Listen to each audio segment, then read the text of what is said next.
Magandang... Akala ko tatapusin pa yung kanta eh. Sige, upo lang kayo. Relax lang.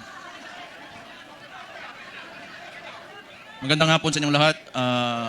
Former Speaker Bebot Alvarez, Senator Bongo, Senator Padilla, Mike Defensor, Chairman Alcusi, Congressman Leandro Leviste, Attorney Jimmy Bondoc, Attorney Vic Rodriguez, Attorney JB Hinlo, Attorney Topacio, Philip Salvador, Idol, and my idol, Harold Respiso. Tony Lambino, General Esperon, good to see you, sir. And yung mga hindi ko nabanggit, sa susunod na pagkikita natin.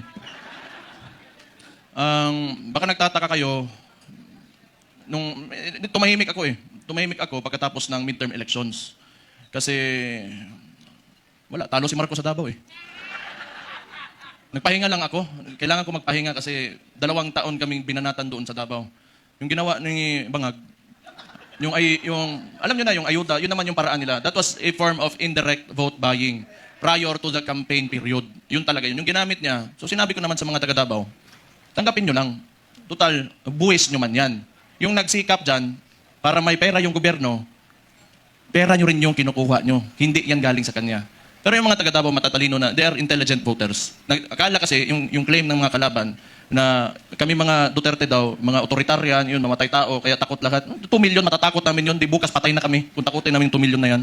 It is a very highly democratic city, actually. Pagka pumunta kayo, that is why, awa ng Diyos, masalamat ako, sa Davao ako naging mayor kasi ang mga tao dyan, alam nila anong gagawin nila at mahal nila yung lugar nila. Kaya kahit pinahihirapan kami, okay lang man, politika. Tapos, Marcos lang. Alam naman natin sa tatay pa lang yan, kawatan!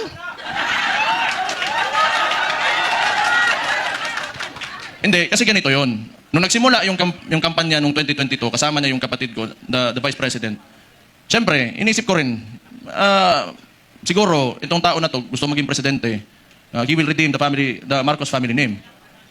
So, hindi ko naman talaga inisip na may ganun din pala kagago yung tao na yan. Kung siguro nasa isip niya, kung sira na yung pangalan namin, sirain ko na lang lalo. Wala naman akong... political lang to. Kung bahala sila, magalit sila sa akin. Si Auntie Claire, tanawa. Pagkatapos ito, Auntie Claire, si Mayor Baste, lo ng buwang ka.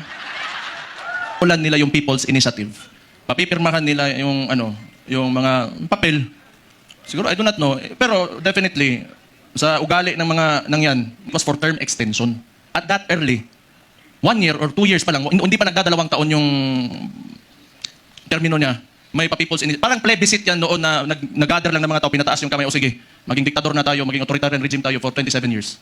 So that was the attempt of this guy, Bangag nga, Nadias Malacanang karon. Kita niyo yung nasa UN siya? Yung sipon? May chat GPT na ngayon. Hindi ko naman sinasabi kasi makukulong ako, tapos kakasuhan ako. Pero tingnan na lang, what are the causes of cocaine? Tingnan chat GPT.